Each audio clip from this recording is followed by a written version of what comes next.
Chairperson, ladies and gentlemen, towards the late 19th century, we saw the suffragist movement where women were arguing that they should have the right to vote in their society. And what we had were men who were politically empowered coming out and saying that they were feeble-minded, ladies and gentlemen, that they were undecisive and couldn't make up their own mind, that they could easily be controlled by people or be bought, and ultimately what they said was that it didn't matter anyway because they would only vote for the same people that their husband would, ladies and gentlemen. Now, today we have the issue of kids and teenagers and whether they should be allowed to vote. And we think that the same kind of rhetoric is used against adolescents. They're told that they can't make up their own minds, that they're not enough, that they don't know enough about politics. And ultimately what we say is that they'll vote like their parents anyway, ladies and gentlemen. Well, we on Team Proposition are here to tell you we've made that mistake before. In fact, we've made it several times. And we want to learn from the mistakes of the past. And we actually, no thank you, want to enfranchise people who are young. So today, Team Proposition would allow people over the age of 16 to vote. We think that this is a really relevant age because it's the age at which child psychologists and developmental psychologists say that 16-year-olds are more cognitive, that they're more emotionally mature, that they're able to make decisions for themselves and critique. No, thank you. It's also the age at which in the majority of countries around the world, official education stops and children can then decide, or teenagers rather, can then decide to go out and enter the workforce. No, thank you. So I think it is a very relevant age. We also think that they should be allowed to vote in all elections, whether it be general, a referendum, or local elections. And we think that in the cases of where we have compulsory voting versus optional voting, we think that that's the kind of thing that the state itself should decide, and it should be in line with their own policies like we see with the US and France. No, thank you. So today I will be discussing two things. Firstly, that teenagers have the capacity to participate in the democratic process. And secondly, that it is absolutely undemocratic to not allow people who have that capacity to enter into that system. My second speaker, Daniel, will be discussing youth issues and how these have been powered under our model, and also the benefits of allowing young people to vote. So to move to my first point, and that's about capacity. And what I want to talk about is the fact that these children have the capacity to make informed decisions about their voting and about who they want to vote for. Ladies and gentlemen, democracy was invented before the teenager, and that's the problem in today's debate. What we have to recognise is that when the voting age was set around the world at either 18 or 21, depending on the country that you live in, teenagers didn't necessarily exist. No, thank you. What we have is, when the voting age was set in the US or Australia hundreds of years ago, we had children and we had adults. We didn't have teenagers, ladies and gentlemen. Their place and role in society was different. Teens didn't exist. In those societies, children were to be seen and not heard. They didn't have a social agency about them. They weren't recognised as having that social agency because they were viewed as teenagers. As children. But what we have to recognise in today's debate is that after the 20th century and the massive social upheaval that we saw in the 60s and the 70s, we have the creation of a new social person, a new agent who can actually exist in society. And we think that teenagers now are much more independent and are much more emotionally mature, and they do have the right to have that capacity. Yes, please. Can you really say that youths make an informed decision when they are still shielded by the parents from the full reality of society? Okay, we just don't accept that that's a good enough reason to not allow 16-year-olds to vote. There are 35-year-old people, ladies and gentlemen, that still vote the same way as their parents. That doesn't mean that they should have, no thank you, any less of a right to vote than someone who's made up their own decision. But we also think that children or teenagers in today's debate are much more politically aware. They do make their own decisions, and we are proving this through capacity. Firstly, independence of thought, ladies and gentlemen. Thought and action. Teenagers today have the ability to make decisions by themselves, and we recognise that. In the 1800s, kids couldn't even choose who they're going to marry. Today, they get to choose their own education, they get to choose their own futures, they get to choose their own relationships. They have independence of thought, and we accept that. But also education. Education is now focused not on an empty vessel theory, no thank you, but in critiquing and challenging social norms and authority, in actually thinking about things, in debating about things. That's what kids are taught to do today, ladies and gentlemen. They're also more worldly. No, thank you. The internet and the media means that kids are exposed to more things in one day than a person was in the 1800s in their entire life, ladies and gentlemen. They know things about the world, they're exposed to things about the world, and they have the capacity to make their decisions and opinions based upon that. But also, ladies and gentlemen, it is now recognised that these teenagers are more capable of doing things. Medical decisions are allowed to children at the age of 16 in USA, ladies and gentlemen. They make their own decisions about the ability to drive after the age of 16. We give them rights in society that we didn't used to give them, ladies and gentlemen. So when we look at the decision of their future government, ladies and gentlemen, we should allow them, no thank you, to make that decision. Because, ladies and gentlemen, in the Obama campaign that we saw last year, 25% of volunteers in that campaign were under the age of 18. So they were helping the campaign, they were raising awareness, they were going to people and talking about issues. But when the election day came, they weren't able to actually vote. Ladies and gentlemen, we think that's abominable in today's debate. Yes, please. All the more so we must give youth the time to experience the full range of their rights so they know what this means before we give them the vote. No, ladies and gentlemen, that's not true. We don't have to wait for people to become politically aware. When you're 18, what's the difference between being 18 and being allowed to vote and being 17, ladies and gentlemen? These people are very similar. They're very able to make their decisions. They're very capable of making these decisions. We don't think kids have to wait. We think they have that capacity now at the age of 16, where they are recognised as being developmentally different to children, where they do make their own medical decisions, where they can have the ability to lead education if they want to. We extend these rights so that we should extend them the vote. But my second point today is that it's undemocratic to deny the vote to the youth. Ladies and gentlemen, throughout history we've made value judgments on people's ability to make informed decisions about voting.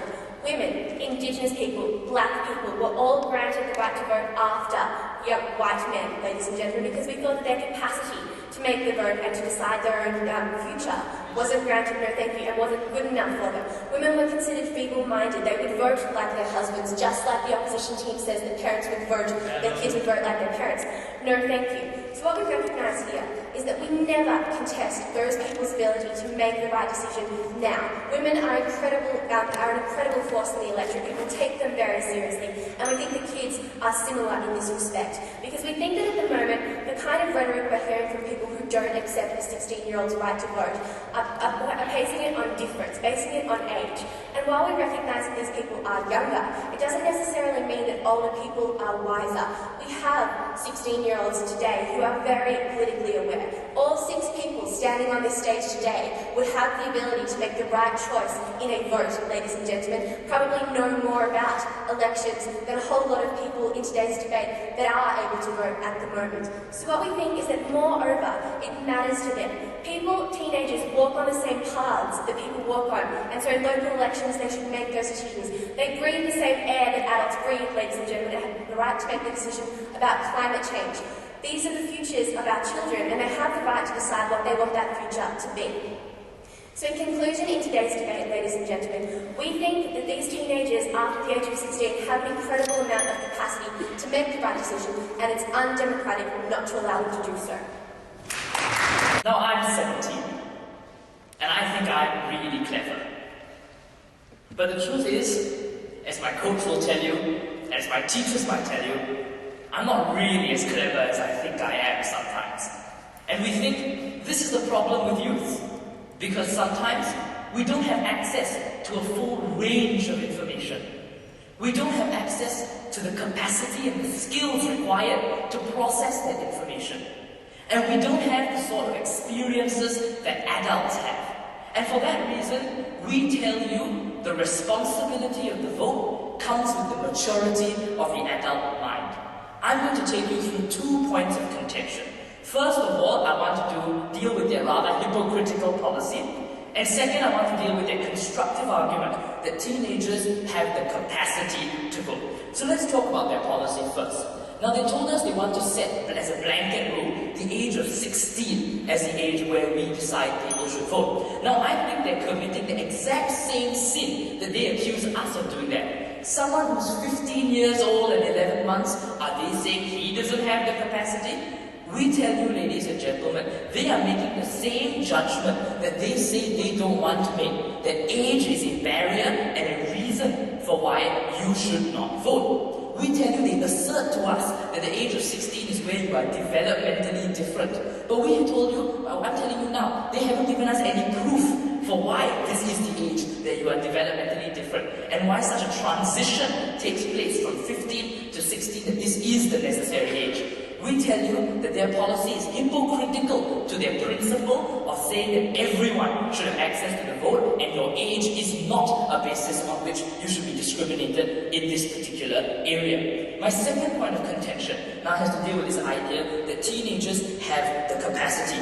Now we tell you, we accept that the idea of the teenager may not have existed when voting laws were enacted. But we tell you that doesn't mean that these same voting laws are not relevant today. Because we tell you these same voting laws reflect the fact that many teenagers haven't formed an identity yet. That many teenagers haven't decided where exactly they stand in the world in terms of social issues.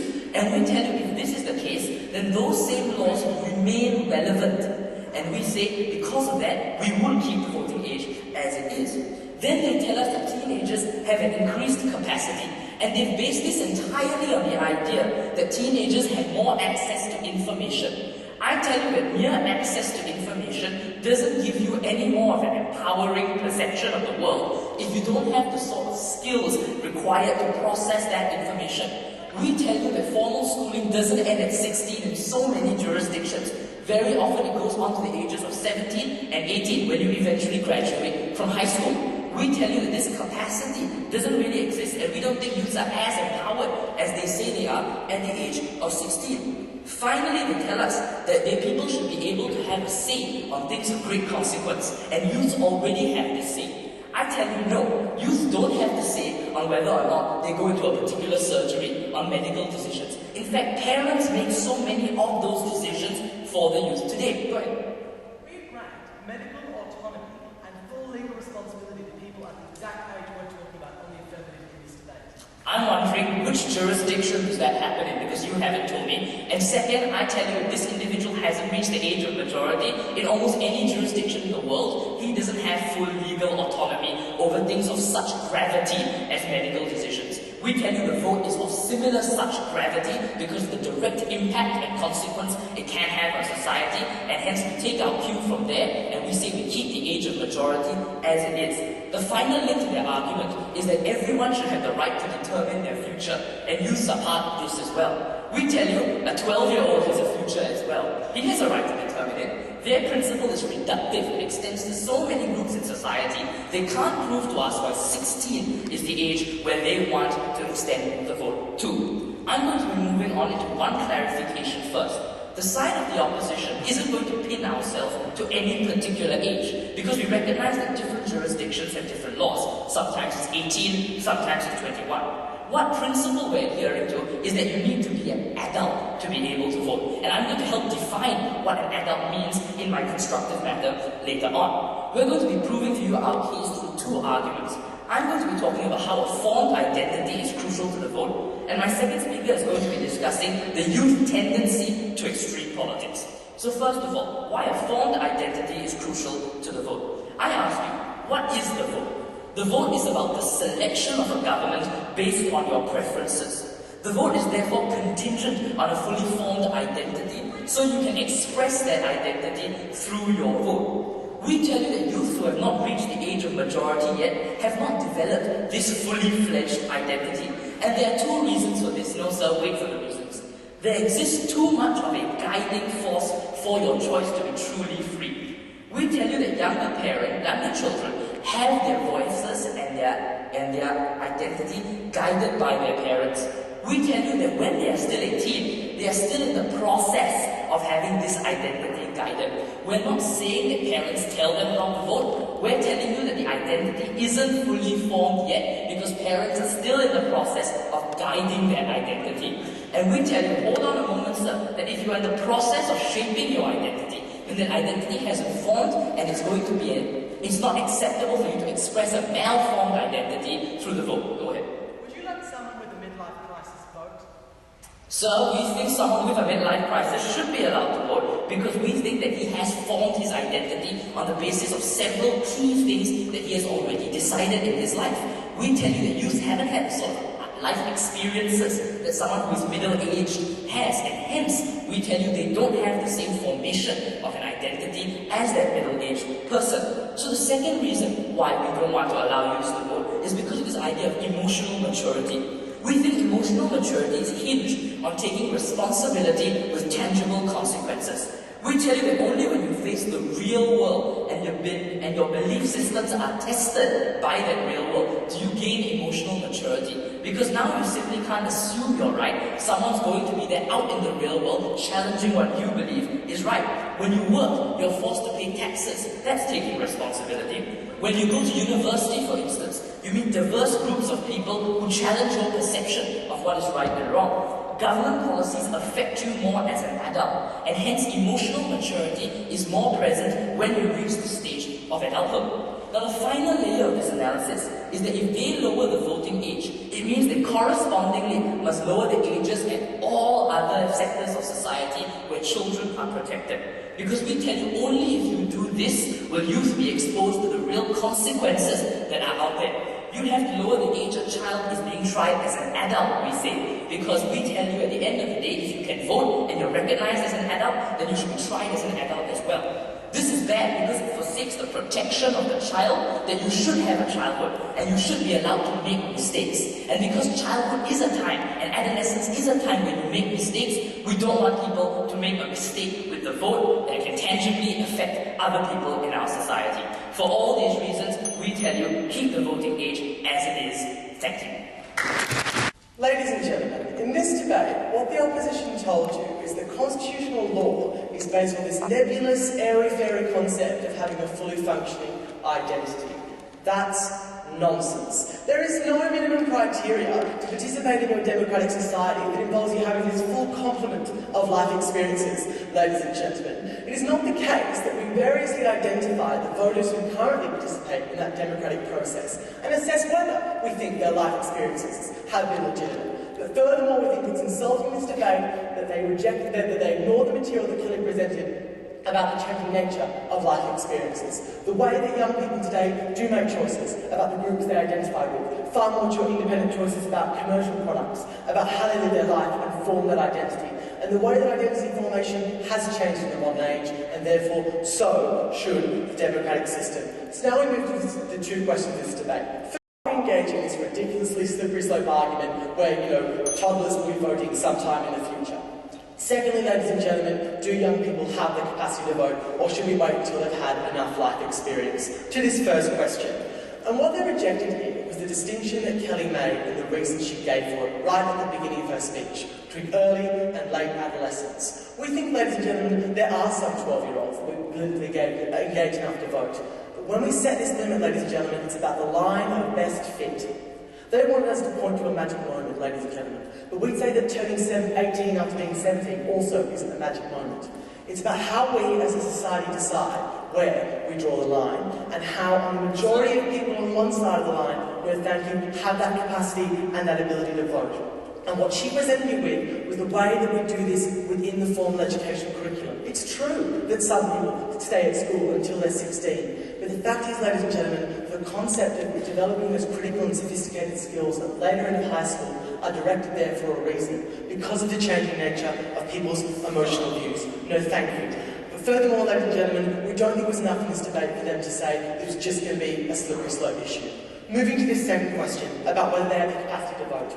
And the burden they set in this debate, ladies and gentlemen, for people who have the capacity to vote, is this fully functioning identity, which we don't think applies to people that are going through a midlife crisis, that do have uncertainties. No, thank you. It's outrageous for them to assume that every voter in a democracy works and pays taxes. Ladies and gentlemen, we don't strip people of their right to vote when they lose their job. Ladies and gentlemen, but furthermore, we would say that in this debate, young people are engaging in their community. They're making decisions about their own bodies, their lives, they're making commercial decisions, no thank you, they're participating with their friends and their family, they're studying hard, they're dealing with rigorous concepts in the classroom, ladies and gentlemen. They're engaging often in more work than most adults. But furthermore, what they never rejected was the changing nature of youth psychology, the way that we are now more independent. We don't just follow the lead of our parents. And then that moves me on to this idea, thank you, this reason, that because we're guided, we have no autonomy, ladies and gentlemen. And what we said is that teenage rebellion exists, ladies and gentlemen. We affirm it on Team Australia today. What we told you is that students and young people do question authority in today's debate. And that's why 16 is that relevant age,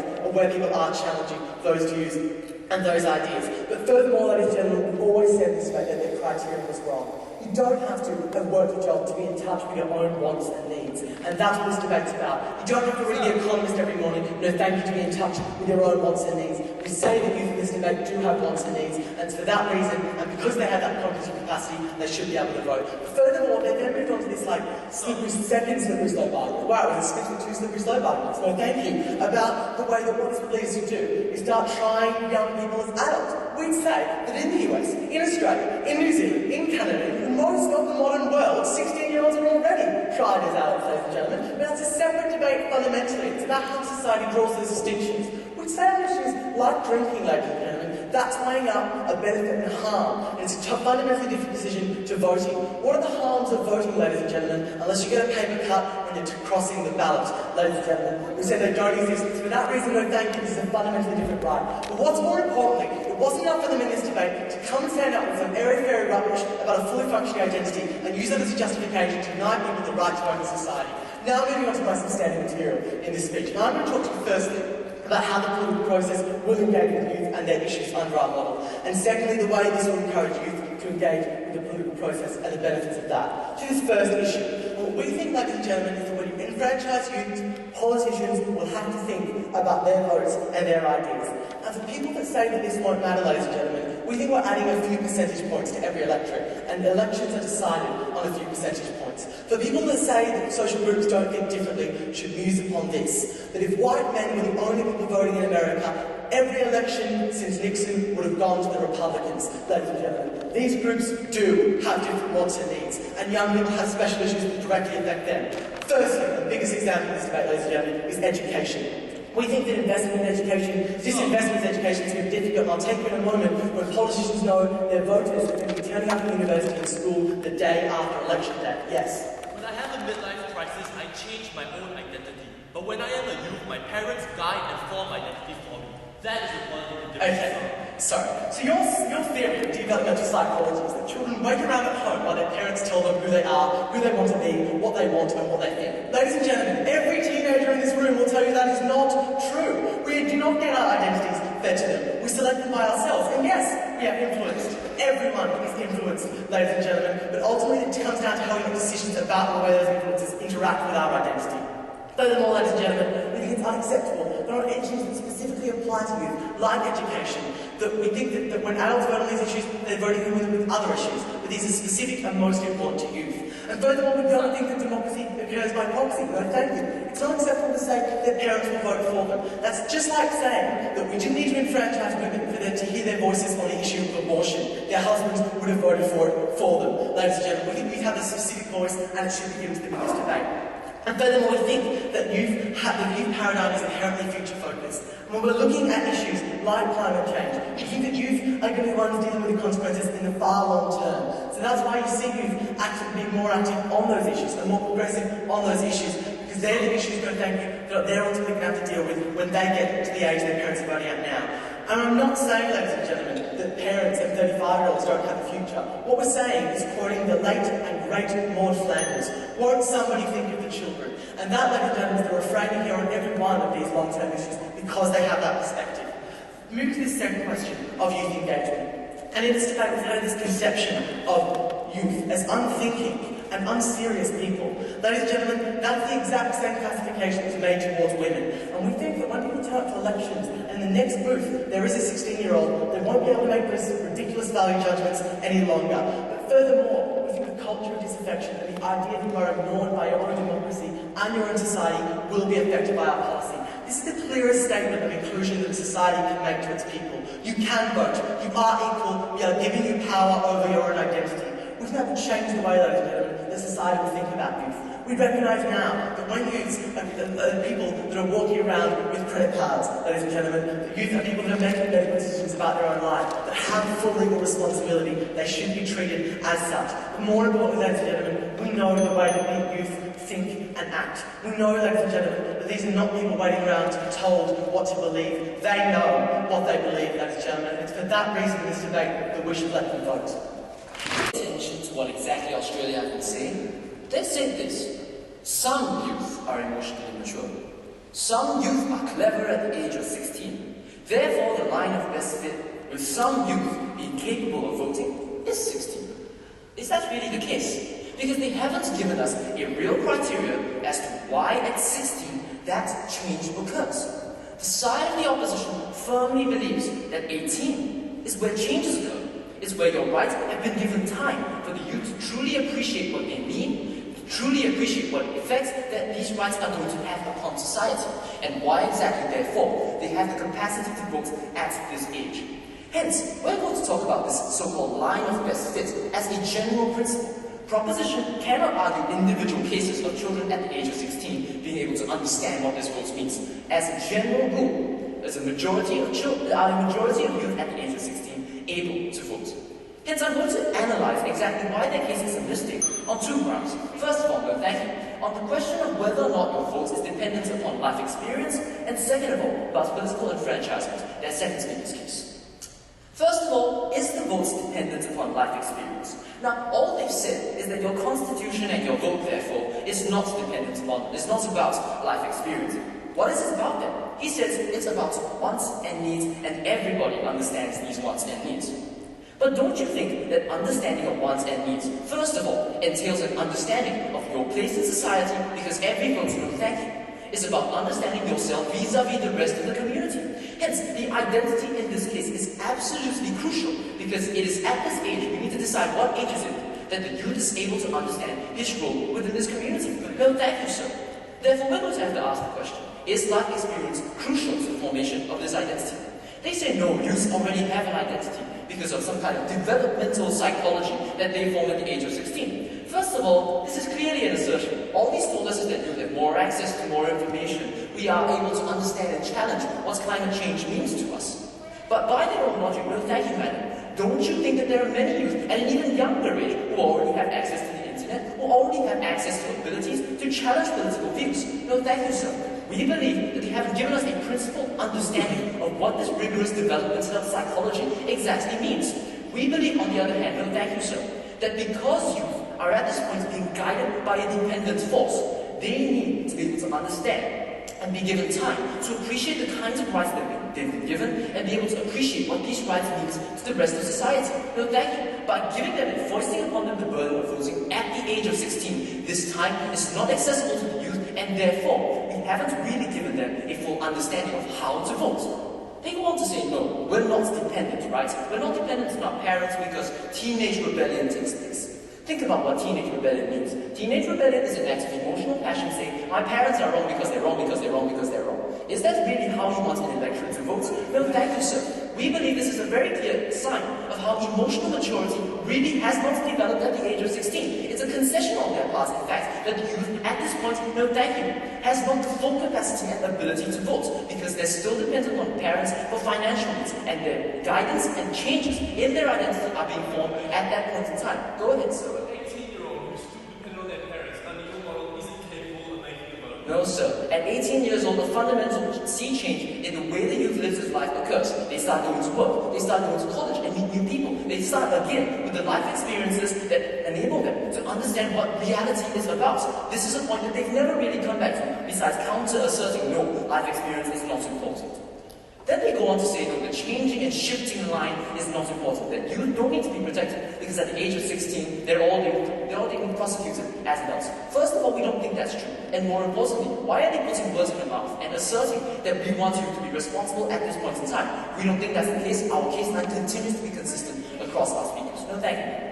Let's move on to their second point, about political enfranchisement. They say, no, we don't want to discriminate. But aren't they, again, discriminating on a similar basis of age? If they say that the only basis we cannot discriminate upon is age, how come 16 is that magic number that they're prescribing? We haven't received an answer.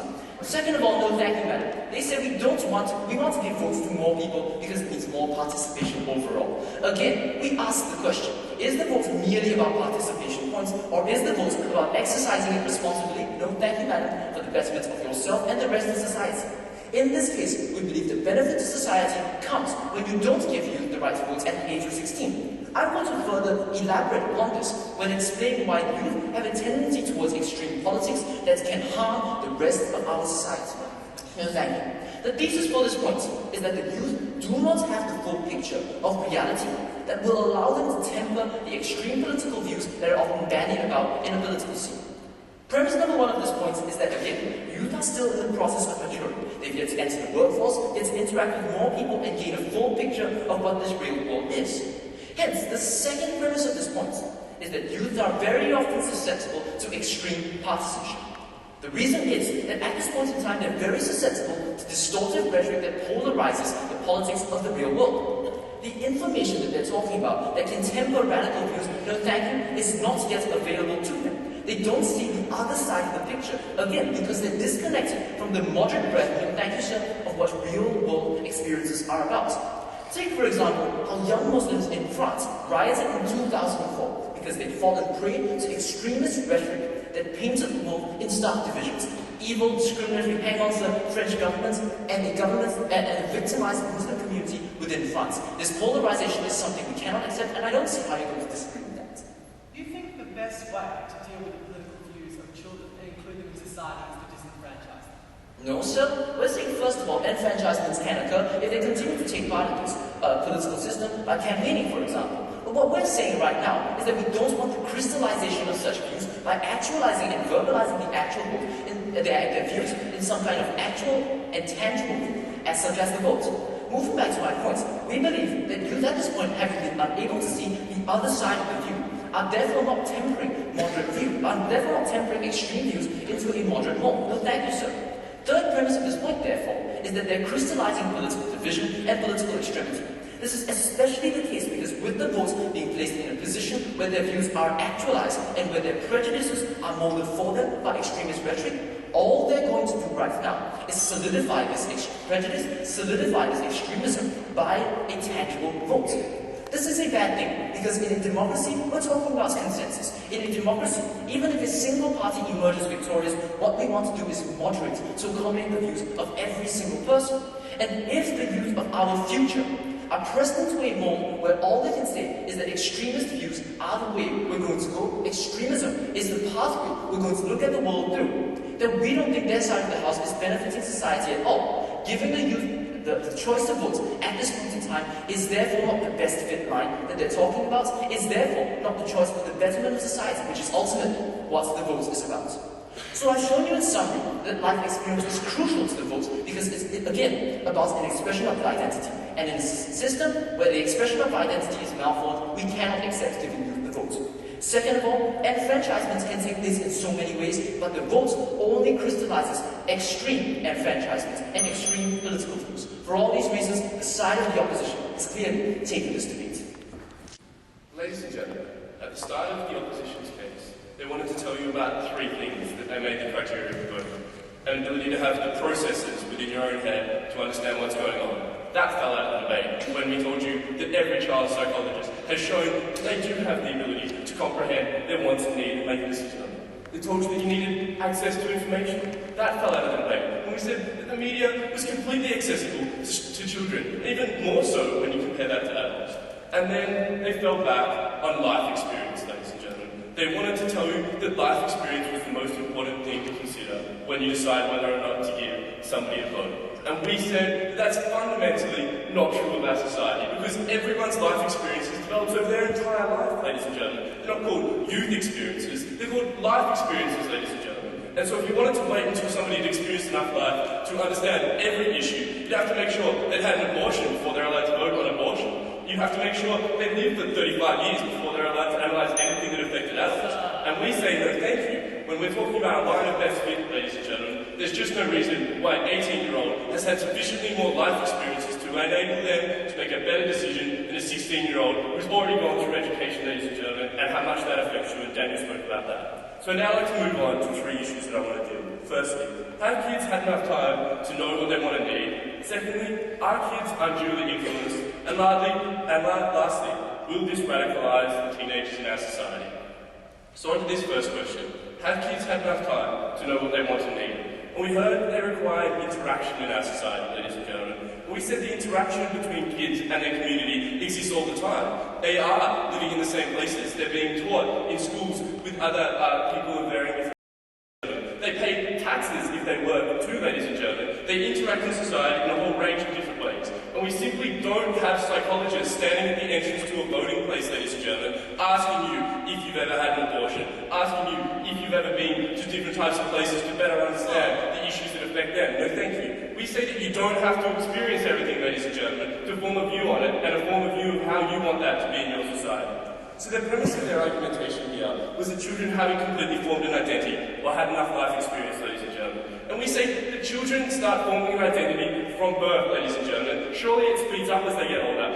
And by the time they reach the age of 16, they've made fully formed decisions, perhaps about their sexuality, ladies and gentlemen. They've started to reject their parents' ideas and no thank you on a whole wide range of issues. And we say that you have an ongoing process of forming your identity that doesn't stop when you reach 18. It doesn't even stop when you reach 40 or 50 or 60, ladies and gentlemen. And we say that an identity evolves, and therefore you can change your vote, ladies and gentlemen, in the next election if your identity has evolved in that 4-year period, and you can make it reflect your identity as you get older. Every human being does that, ladies and gentlemen. And just because a child's identity at 16 might be different to what it will be at 35, doesn't mean we deny that person the right to vote on their identity at any given time. We also heard that they haven't had enough experiences to judge the issues that affect them. No, thank you. And what we fundamentally say in response to this is that whenever you walk down a footpath in your local neighbourhood, ladies and gentlemen, and you see that it's uneven, you have the same chance of an adult tripping over that. Therefore, you should have the same right as an adult to influence the local council elections in your area. You go to schools, ladies and gentlemen, you see the way educational policy affects you. Therefore, you should have an ability to shape that in your state governments, ladies and gentlemen. And I'll take you in a moment. And we see that children do have enough life experiences to measure what's important to them. But most importantly, we never said voting was a criteria of having had enough life experience. Yes. 15, 14, 13 years old and 12 years old all experience the same things.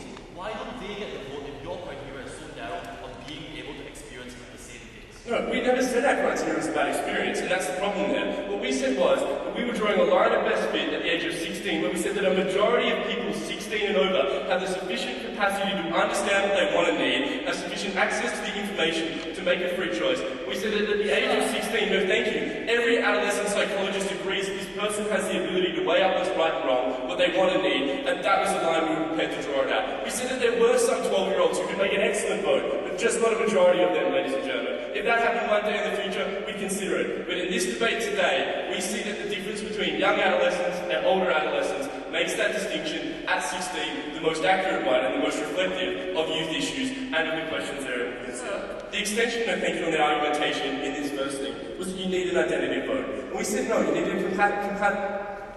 capability to understand your wants and needs. And then we heard about emotional maturity. And we said you don't need a belief structure to know that you want safer pavements, ladies and gentlemen. We say that better education is something that you don't need a belief structure about. No, thank you.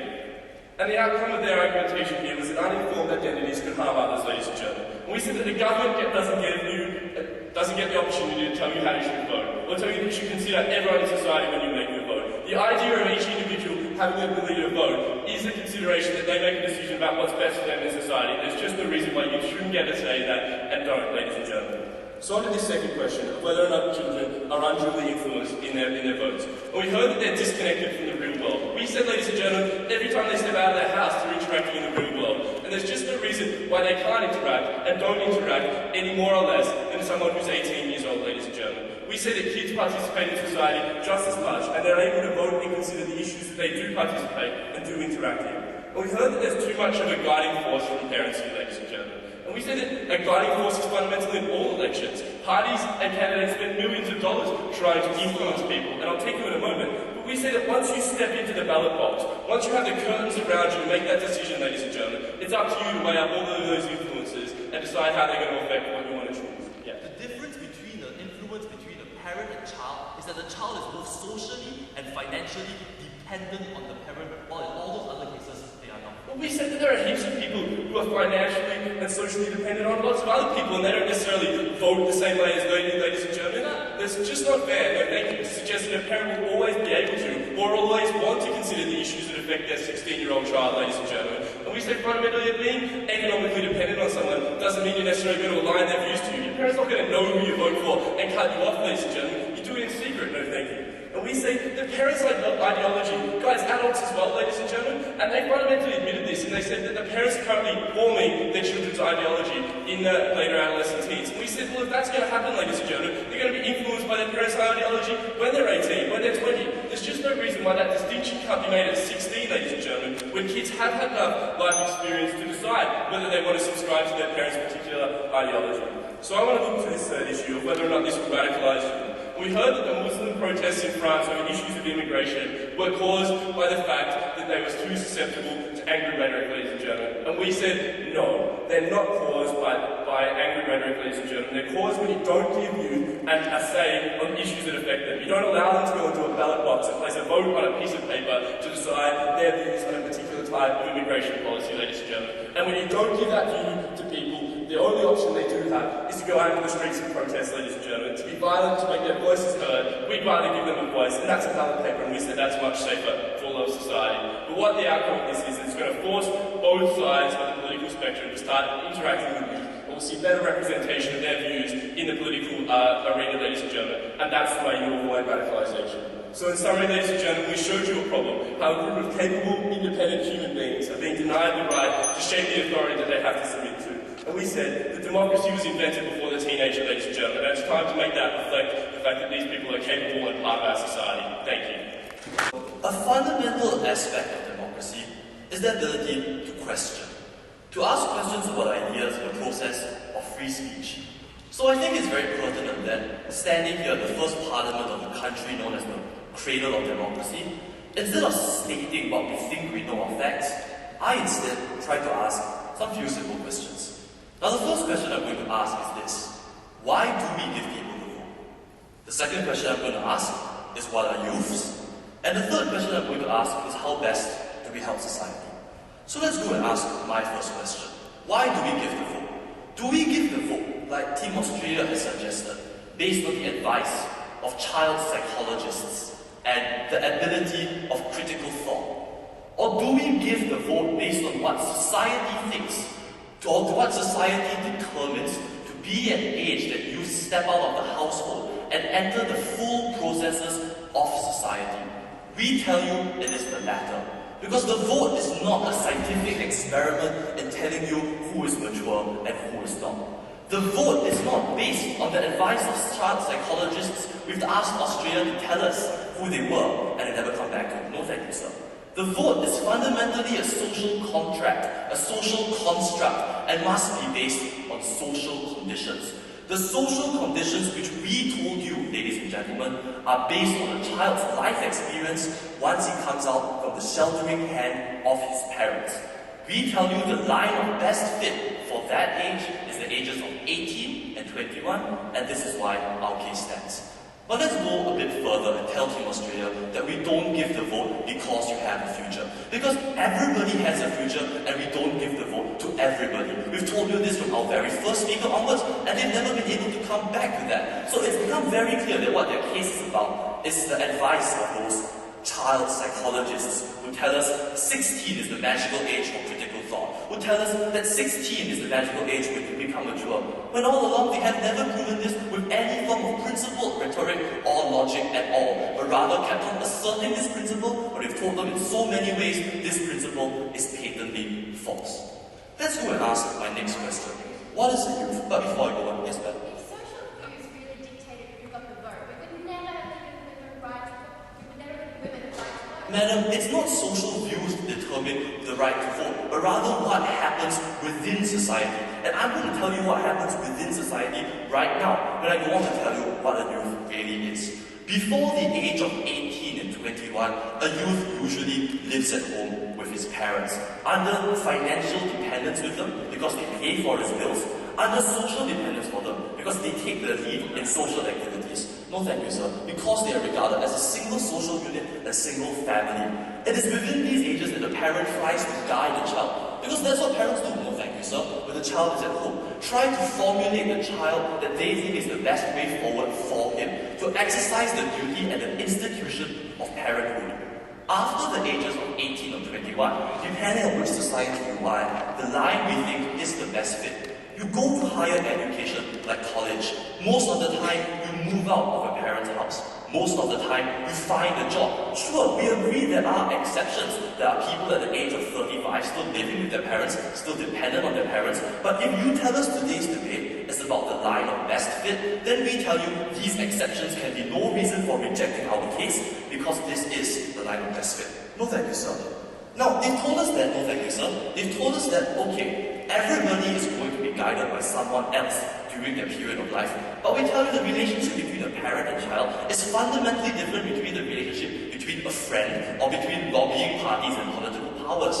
Because the relationship between a parent and child is one of closeness and the ability to influence because you fundamentally look up to your parent as someone who is a teacher, a guider, thank you, madam, or a mentor.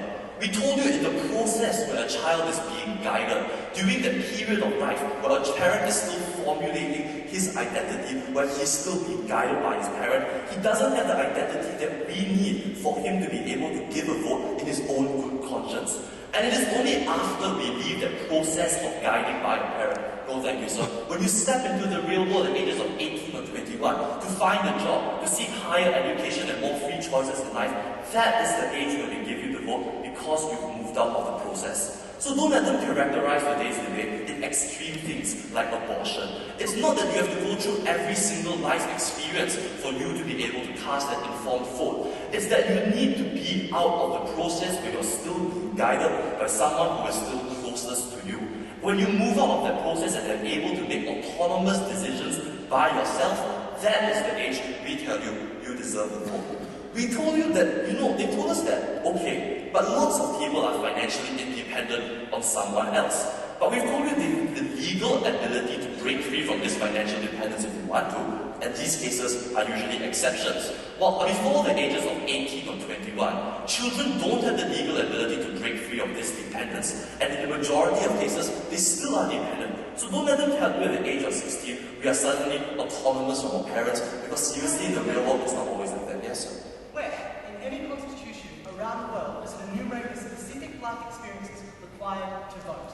Where in any constitution around the world does it then enumerate that the age of critical thought and child psychologists can tell us what to vote? We tell you the one thing that bars people from voting today is age. But age is not the criteria because we've looked behind the age and shown you that what age is really a representation of the life experience that society deems you to have because that is the way society works. So we tell you this is what the legal constitution is based on. If you go below the surface as Team Singapore has been willing to do and Team Australia obviously has not. So let's go and ask my second question. How do we help society? Do we help society like Team Australia suggests by throwing the doors of the vote wide open to everyone who wants to vote? Because they tell us being enfranchised is a good thing and everyone has a view. So we tell them, by your own logic, everyone gets the vote. Because if you think 16-year-olds have views that should be listened to, then we tell you 15-year-olds have views that should be listened to too. So if you want to use this as a criteria, of which to base the vote on, then we tell you it's a false criteria because it extends to too many people. On the other hand, Team Singapore has told you the best way to help people in society is to prevent them from becoming extreme. They've told you people will stop becoming extreme when they vote, but we told you, no, the only thing they do is vote for an extreme policy. And we think it's a far scarier world when the people who are voting for an extreme policy actually get it carried out within government, rather than just be people who exercise their options outside the law, as is the case currently within the status quo. By including these people who have been considered have an extreme view into the status quo and into the formulation of laws, you make extreme laws a part of our government and our constitution, and you solidify these views in individuals, which is not what Team Singapore wants to do. So what have we shown you today as a team? Firstly, we've shown you why we give the vote. It's not based on the advice of child psychologists, but based on the construct of society and how society operates. That youths are still fundamentally being guided by their parents in the process of forming an identity before the ages of 18 and 21. And that the best way to help society is to prevent youths from being swayed towards extremism because they have not formulated this identity yet. And for all these reasons, go with Team Singapore. The world of the proposition is a very scary one. It's scary because the line of best fit has been incorrectly drawn on an arbitrary principle that was never proven. It is scary because it leaves us open and susceptible to extremism. And it is scary Because at the end of the day, it demeans what the vote is about, the expression of a formed identity. So let's take a walk through the world of Team Australia. They told us right at the top that voting has to be based on capacity. And we can agree with that. Their yardstick for capacity, developmental psychologists tell us 16 is a great age to vote at. Who are these developmental psychologists? What did they actually say? What universities do they study at? We asked all these questions, we never heard a response. So we think maybe those developmental psychologists don't really exist. Then they moved on to tell us that the vote is about other things as well. It's about how you interact with people, how you do that in school, how you do that on the internet. And we told them that so many children do that. Why don't they extend the right to vote to all these children as well? And they never actually had an answer to that. We told you the criteria is social experiences. Social experiences that burgeon and develop when you become 18 or 21, depending on what your government's decision is. So we tell you they've got a reductive case principle that's been unresponsive to the attacks that the opposition has been fielding. They talk to us about political enfranchisement. And we told you this enfranchisement can occur anyway, because students and young people participate in politics as well. But we said, because of their specific nature, it is too great a risk to give them the vote when their identity hasn't been fully formed, because that vote has a direct and tangible consequence. We also told them that they're using the vote as an expedient tool and as a means, and we don't find that acceptable. And we never really heard a response to that as well. So what is then the world of the opposition? It's one where we agree you need a certain capacity to be able to vote. But that capacity is based on social experiences. Social experiences that we told you is the yardstick society uses all the time to determine whether or not certain groups should be included or excluded from policies. Not what developmental psychologists who don't exist tell us. What were these social experiences? It's about having a distance from your parents, in addition to the fact that you have a formed identity. So you're not in the process of forming this identity, where there's such an imposition on you, you've developed it already. It's also about emotional maturity, about taking on responsibilities and having your beliefs tested by society, which doesn't happen when you're just 16 and in school. So we told you all these things are social characteristics for why the vote should be extended. Then we talked to you about the susceptibility to extremism, and they told us the vote will moderate everybody. No, the vote's just going to mean that we're going to vote in extreme parties and then riot on the streets anyway. We tell you they've got a dangerous policy because it entrenches the youth vote, even though it's predisposed to these extreme policies, as we easily prove to you. At the end of the day, the world of the opposition is the stable world. It's the world where the line of best fit is best drawn. And it's the world where the voting age remains as it is.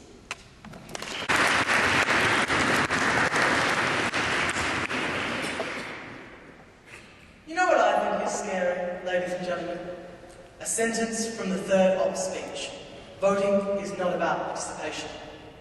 Do you know what I think is scary, ladies and gentlemen? The assumption in our opposition's case that democratic rights are based on life experience. Do you know what I think is scary, ladies and gentlemen? That Singapore thought in this debate that all they had to say was the truism that 16-year-olds don't have the same life experience as 35-year-olds, or that 16-year-olds are still maturing. Ladies and gentlemen, what Team Australia presented to you right at the beginning of our speech, what was consistently misrepresented by our opposition, was the necessary and sufficient criteria to vote. And it wasn't, ladies and gentlemen, that you were fully mature or had full access to information. It was that you had sufficient access to information, sufficient independence, and sufficient capacity. And that's what we proved to you on over 8 levels in Kelly's speech, only some of which our opposition thought necessary to respond to in this debate. And that leads me to the 2 questions. Firstly, do these people have capacity? And secondly, what are the impacts on democracy? To this question of capacity, they tried to misrepresent us and say that what we were saying in this debate is that all we needed to do was have a future, or a view, or an idea. That wasn't the case. What we told you was the specific distinction that made late adolescence the clash in this debate. They said, and they maligned the profession of developmental psychology, and said they didn't know what they were talking about. We said in this debate, ladies and gentlemen, that Singapore wanted to hang their hats on a socially variable idea of perception. We trusted the scientists. We didn't just trust them, ladies and gentlemen, we gave you other reasons they chose to ignore. Firstly, why late adolescents are treated differently educationally, ladies and gentlemen. Secondly, why they're treated differently by a legal system in the societies in which they live. Thirdly, why they're granted medical autonomy. But fourthly, we illustrated the way in which, at this age, when drawing a line of best fit, we see these people are making decisions about their identity, their sexuality, and their autonomy. And we said, ladies and gentlemen, as Chris said in his speech, there is a big difference between a 14-year-old and a 16-year-old. And when development is moving quickly, we think this is the line of best fit in terms of personal maturity. But furthermore, in this debate, ladies and gentlemen, it wasn't enough for them to come up with this nebulous construct of identity and whack us over the head with it, ladies and gentlemen. A concept that then dropped by third speaker and came up with this idea of life experience. What we told you in this debate, ladies and gentlemen, is that there is no sufficient criterion of life experience in order to vote, that it's never been constitutionally valid. But furthermore, for them to say in this debate that people are guided and therefore they won't vote independently is ridiculous. Primarily because they have a secret ballot, but also because way back in Kelly's speech, as we told you, the women that were first enfranchised were financially dependent on their husbands. We didn't question their ability to form their own opinion. Fundamentally, what we did show, positively and affirmatively in this debate, is that 16-year-olds are different, and that late adolescence is the line of best fit, because these people are able to make these choices and decisions. And that if we were able to prove that in this debate, it was disgraceful for our opposition to say that we should not grant these people democratic rights. Moving to this second question of social impacts. Towards the end of this debate, Singapore presented us with this hyperbolic idea that the streets will be overrun with youth extremism. What Chris told you is when you bring them into the political process, moderate parties will have an interest in engaging with these groups. But furthermore, that extremism isn't something that's exclusive or even majorly done by youth. And the fact that the Singaporean speaker spoke about university students is a sign of that, ladies and gentlemen, in this debate. What we said, furthermore, in my material was about the way we had to engage with youth issues, the way that adolescents are able to think critically and logically about issues that affect them, and how their paradigms specifically could enhance democracy and the political process. The response to that, only response we heard to that from Singapore in this debate, was this assertion that because one single example, all youths, or even the majority of youths, are extremists. What we talked about in this debate was the line of best fit and where it lies. And we think it lies with young adults, ladies and gentlemen, that are capable of making decisions, that have sufficient information, sufficient independence, and ladies and gentlemen, a group in society that we should definitely grant the vote to. Wow, what a debate. Can we give a round of applause?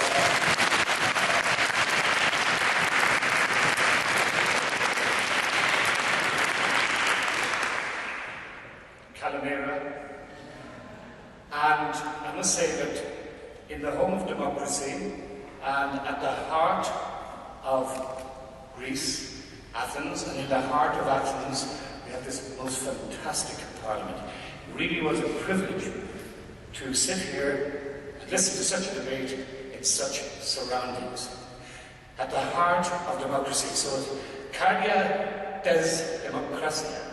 I don't know if I misspelled it, but it's a pleasure to be here. And I want to thank the audience for being so attentive, and really they helped all the speakers here to bring them up to that level that you saw today. So thank you very much, audience.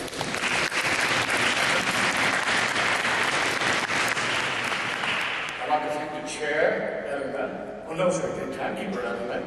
And the chair is Ferdinand, I'm going to mispronounce this, Ferdinand. Thank you very much. Now I know you're anxious to hear the result. Before we do, we are obliged to just briefly refer to the 3 criteria, and I'm waiting to hear that again. In fact, the debaters at this stage say there are 4 criteria, the last one being ad nauseum. But in terms of just for us making our decision, and I want to say here and now, it was won on a majority of 3 to 2. And nobody gave it to a team or took away from a team by more 1.5 was the highest difference in score between the 5 judges. That's a testament to the quality of this debate. So we got on to the debate proper and what the proposition came up here, and they said in their case, teenagers today have the capacity to make the right decisions. Democracy has evolved to that extent that nowadays people are 16-year-olds are much more informed, etc. And that, development psychologists said that this was the case. And the opposition then, responsible vote comes with maturity. The vote is dependent on life experience, and youth is susceptible to extremist views. At the end, it came down to that both sides agreed that the line of best fit based on capacity was key. And we, on a majority of 3-2, we decided that the result was opposition to Singapore.